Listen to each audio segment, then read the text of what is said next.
So we're going to be here for a couple of hours, so settle in and hopefully we'll enjoy each other's company. Let me tell you a little bit about who's going to be on the programme. We will have, obviously, the Prime Minister of Georgia, who is stood right next to me here. Mike Mack will be up, the CEO from Syngenta.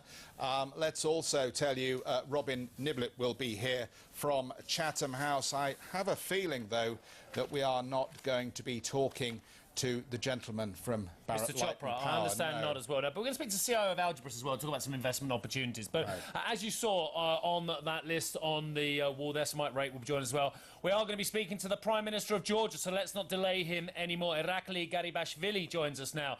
Sir, thank you very much indeed for joining us. Well, look, before I put words into your mouth, what has been the key issue for you here in Davos? Well, thank you very much for inviting me. I've had many meetings with the European leaders, with the business companies, with the CEOs who are interested in investing in Georgia. I came here with specific projects, with specific, proposals for the investors who are interested in Georgia, for example, in energy sector, because this is the energy sector, one of the fastest growing sector in Georgia, and also tourism, which is another fastest growing sector, agriculture, manufacturing. And I want to say that we have made significant progress in every aspect in Georgia, especially in the last 2 years.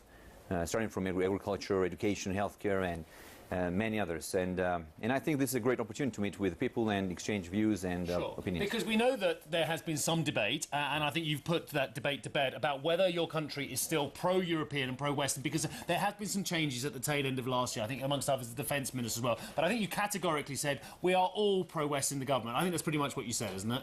Absolutely, and I don't know anybody who puts our European integration or European orientation under doubt. It is absolutely our foreign policy, and this is our choice. This is the choice of our people, and of course we're absolutely dedicated and motivated to continue this path. Because and of course, I want to say that last year that we signed the association agreement with the European Union and this FTA, and this is a firm choice. This is the choice of our government, of our people, and we're fully motivated to implement this agreement.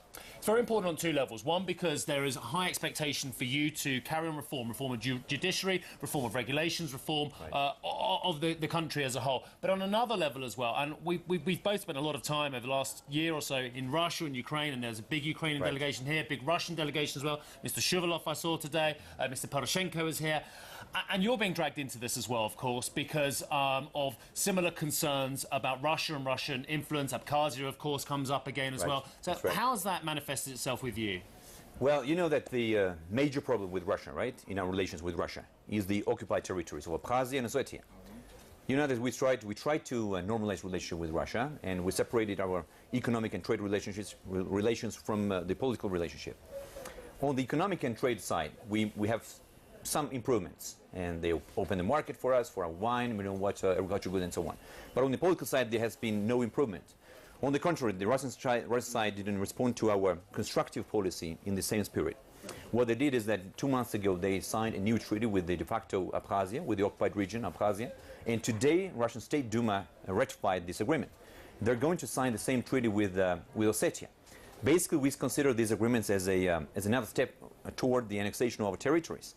And therefore, I think that it's not going to help to rebuild the trust between the two countries, and also to solve this problem.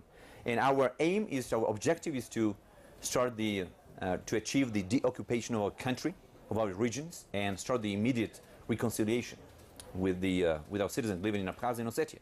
So this is our main objective. So, and again, our European integration, our European orientation, this is the choice of our people, and this is not against anybody. This is not against Russia, but this is purely our choice, because we really want to transform Georgia into a real, European state. Can I ask you, as long as these issues dominate, they deter foreign investors from putting money into your economy.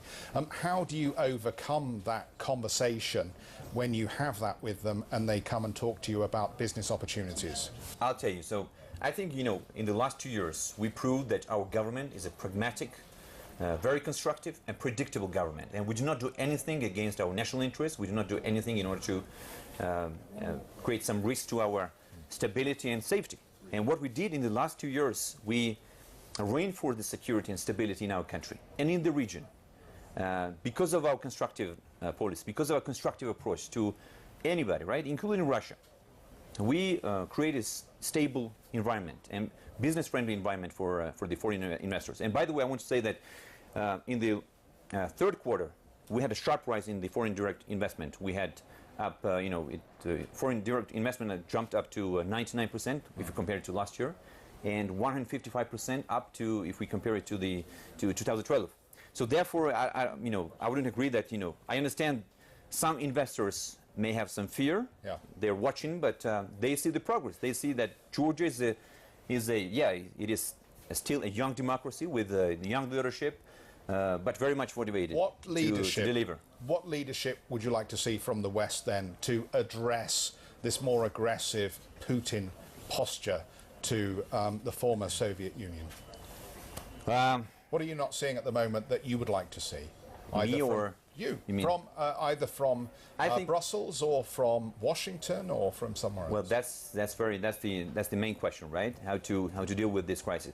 Actually, I want to say a few words about Ukrainian crisis, because Ukraine is a very close friend country, and we, of course, we're very concerned about the situation that is going on in Ukraine. And I want to tell you that we experienced this conflict in 2008.